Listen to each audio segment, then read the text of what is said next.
Malaysia dan seperti kami perkenalkan awal tadi, Jess, apa khabar Jess? Lama tak jumpa. Masih lagi dalam uniform kerja? Ya. Jess panjang masa dalam uniform yang sama. Saya sempat bersama Jess di dalam talian hari Ya, semalam. Semalam. Social distancing tak semestinya emotional distancing. Ya, betul. Itu tagline baru. Itu tagline baru. Macam mana Jess, set kami hari ni? Oh, cantik. Besar? Besar. Luas. Cukup social distancing? Cukup. Selesa. Okay, cerah. So it's good. Alright. Okay, so let's get down to business. Boleh cakap tentang keselesaan dan juga bagaimana kelaziman baru ataupun norma baru kita dengar berkali-kali disebutkan dalam perbualan seharian. Kembali bekerja esok, anak-anak dah masuk sekolah, yang Form 5, Form 6 dah masuk sekolah minggu lepas. Dari segi budaya kerja, ramai juga yang telah berkongsikan bila mana ada yang seminggu on, seminggu off. Untuk pemerhatian Jess, apa lagi yang boleh diperhalusi ataupun dilakukan untuk memastikan keselesaan dan keselamatan tempat pekerjaan? Saya rasa pada peringkat awal kita perlu orang kata wait and see dulu. Okay, because kita pun baru masuk dalam orang kata ramai yang akan mula bekerja. So bila mula bekerja tu saya rasa pada peringkat awal tu kita perlu bagi masa untuk orang adapt dulu. Daripada sana baru kita normalize and then we can move on from there. So pada peringkat awal tu kita kena wait and see dulu. Dan ini juga bergantung kepada sektor-sektor pekerjaan yang tertentu. Betul. Sebagai contoh, semalam saya sempat bersama dengan beberapa orang blogger daripada kementerian, daripada industri pelancongan, dan mereka ada memberi maklum balas bahawa masih ada pengendali pelancong yang tidak mematuhi SOP. Jadi bagaimana sebenarnya Jess, kita melihat timbal balas antara kedua perkara? Satu, mereka ingin mengaut semula keuntungan yang sebenarnya terjejas setelah sekian lama. Dan di sebelah satu lagi kita lihat keperluan untuk mereka patuh SOP. Itu yang bot daripada jeti ke pulau tu sampai 20 orang dalam satu bot macam tak pernah jadi apa-apa. Betul. Saya rasa di sini siapa yang perlu bekerja semula, saya rasa dia kena balance antara dua. Satu ialah profit, satu lagi ialah responsibility. Kita perlukan keuntungan. Siapa tak nak keuntungan? Dah berapa bulan ramai yang tak bekerja. Usahawan terpaksa tutup kedai dan sebagainya. So sekarang ni inilah masa untuk orang kata mulakan balik operasi, mulakan balik perniagaan. So pemikiran norma ialah okey, sekarang dah buka, saya nak fast forwardkan saya punya keuntungan. So prosedur SOP semua saya letak tepi. Lagi banyak customer lagi bagus. Tetapi mereka tak faham kalau kita tak ikut SOP, datang balik satu lagi wave, akhirnya kita semua yang rugi. Betul. Kan?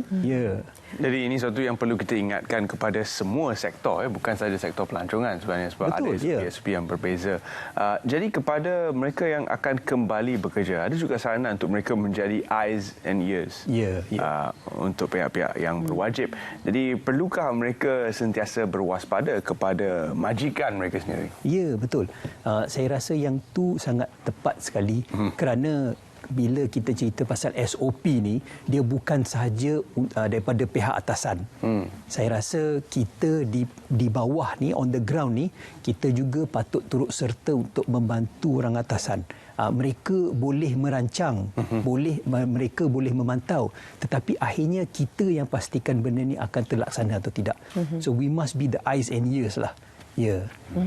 Adakah dalam situasi sebegini sebenarnya memberikan satu lagi kesedaran bahawa perkara-perkara ini kita patut buat daripada dulu. Kita patut basuh tangan. Kalau pergi gym memang kita sepatutnya bawa tualah sendiri. Kita sepatut jaga jarak kita dengan orang depan. Kena pastikan kebersihan keliling. Sebab kadang-kadang kalau letak tangan sanitizer kat tangan 10 kali sehari pun, tapi you punya keyboard tak cuci. Dalam dekat meja pun tak kemas dengan kertas. Jadi bagaimana ini sebenarnya, mungkin hikmah lah kata orang dalam situasi pandemik seperti ini, sebenarnya membiasakan kita untuk lebih peka dengan kebersihan dan juga lebih peka dengan keadaan sekeliling. Ya, memang betul. Saya rasa malangnya lah kita perlukan COVID-19 ni untuk mengingatkan kita kepentingannya kebersihan ni. Masalahnya ialah because of sifat manusia sendiri. Kita mudah lupa. Benda lain, benda dulu semua kita dah lupa. Okey, so benda ni sebenarnya berkait rapat dengan fokus kita. So fokus kita di mana? balik semula ke persoalan kita tadi, adakah fokus kita kepada profit ataupun adakah fokus kita kepada people? So this is a reminder for us. Kan? Just kalau kita lihat kepada situasi-situasi di perniagaan seluruh negara, mungkin agak berbeza kerana jumlah bilangan orang yang dibenarkan dalam satu institusi itu adalah berkurangan. Dan juga dalam pada kita mengendalikan majlis, perlu ada ketetapan tertentu. Adakah semua ini pada pendapat Jess akan menambah kos kepada pengendali? Pada asalnya saya pun berfikir macam tu juga, because semua perkara-perkara baru, apa saja penambahan prosedur-prosedur yang ada di dalam operasi ini, secara umumnya kita akan fikir dia akan menambah kos. Dan bukan tu saja, jumlah pelanggan yang ada pun dah kurang. So secara teorinya kita fikir yang kos ni akan bertambah, dan mungkin dia bertambah juga. Tetapi saya rasa kita perlu berfikir secara jangka waktu panjang. Okey, short term pain for long term gain. Kita ada tema-tema je kan. Masalahnya kesabaran tu yang barangkali banyak kali menjadi isu mengapa kadang-kadang objektif tidak tercapai. Kalau dalam terima izin delayed gratification tu, ataupun kena bersabar dulu untuk keputusan lebih baik pada masa akan datang. Esok juga kita akan menghantar balik anak-anak ke sekolah dan sebagainya. Bagaimana sebenarnya? Adakah ini juga akan memberi kesan kepada anak-anak ini selepas dah berapa lama berada di rumah, kembali kepada situasi mereka, antara teruja juga keselamatan. Kita pun selalu cakap kat ibu bapa, kalau demam jangan hantar anak pergi sekolah. Sebelum ni berlaku juga, demam pun hantar juga. Jadi situasi begini yang memerlukan kita supaya lebih beretika dan lebih bertanggungjawab dengan masyarakat. Betul. Saya rasa bukan saja untuk kita orang dewasa yang kita perlu responsibel. Anak-anak kita inilah masanya kita mengajar mereka macam mana mereka perlu responsibel, lebih bertanggungjawab. And yang menariknya ialah saya pun tanyalah ramai anak-anak dekat area rumah saya kan. Ramai yang kata mereka dah tak sabar nak pergi ke sekolah. Dia dah lama dah kat rumah tu. Okey, dia nak sangat pergi sekolah. I think bagus jugalah. Bagus juga. Mereka tak sabar untuk kembali belajar. Betul. Dan sebenarnya belajar online ni walaupun ada kebaikannya, tetapi keburukannya ialah orang kata ada juga keburukannya. Duduk depan skrin je, interaction dia lain. Mereka nak kawan-kawan mereka. So dia kena bertanggungjawab lah. Itu sesuatu yang memang saya rasa lazim lah. Kita sebagai manusia, kita perlukan manusia yang lain. We're social creatures. Betul. Sense of connection tu kena ada.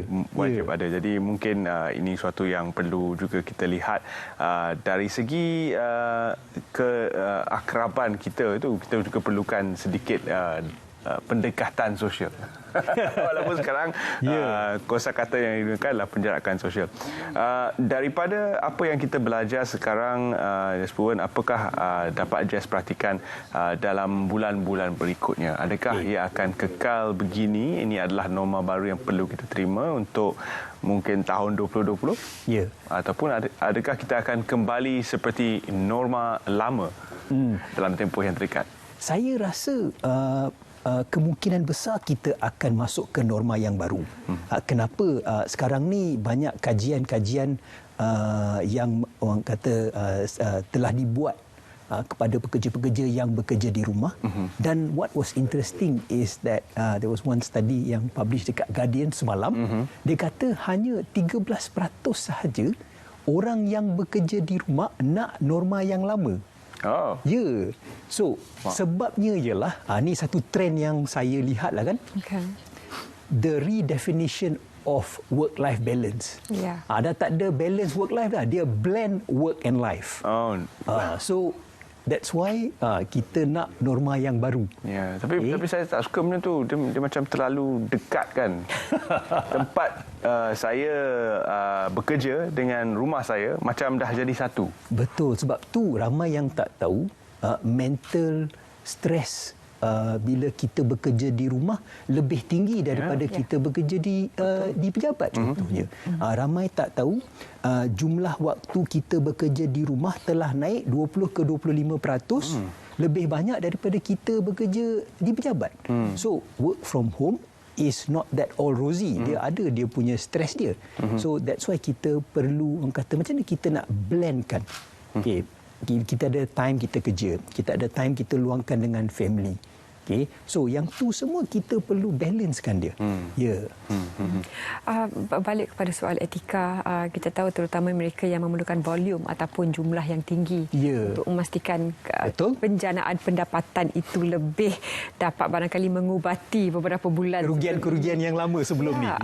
Tapi dalam situasi sebegini, bagaimana untuk terutamanya mereka yang terkesan teruk dalam perniagaan, untuk satu lagi dalam nak kena kurangkan kapasiti pada satu masa, dari segi perbelanjaan untuk mask dan juga sanitizer, juga cleaning benda-benda untuk pembersihan yang lebih banyak lagi lepas ini. Jadi mereka perlu memasukkan kos-kos ini dalam perniagaan mereka untuk tempoh yang sangat lama. Ya, saya rasa untuk kita berjaya, untuk peringkat baru ni, rahsia dia datang dalam budgeting.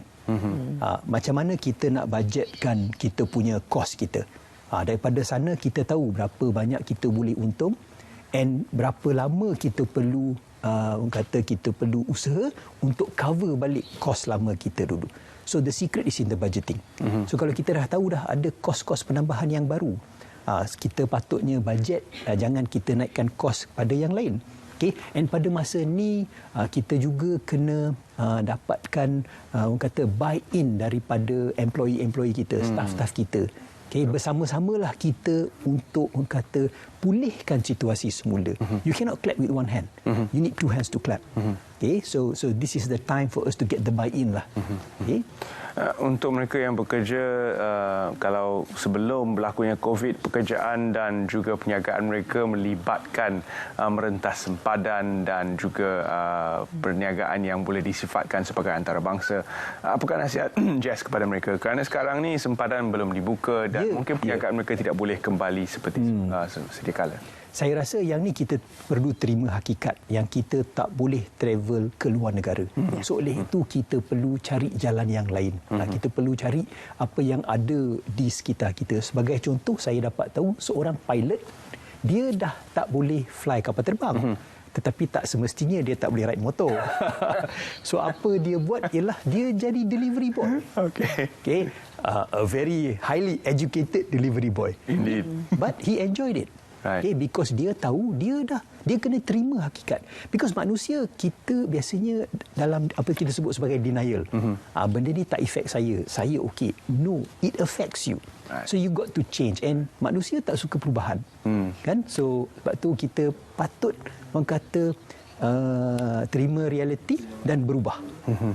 Masalahnya satu yang sangat konsisten adalah perubahan.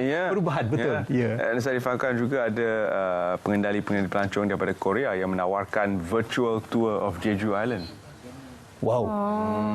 Secara berbayar. Jadi itu dah level lain dah tu. Itu dah level lain dah. Tapi ia memberikan gambaran bahawa mungkin kita tidak dapat berada di situ, tetapi kita dapat merasakan pengalaman itu dan mendambakannya. Tapi bagus juga. Nampak tak mereka kreatif? Ya, betul. Kan?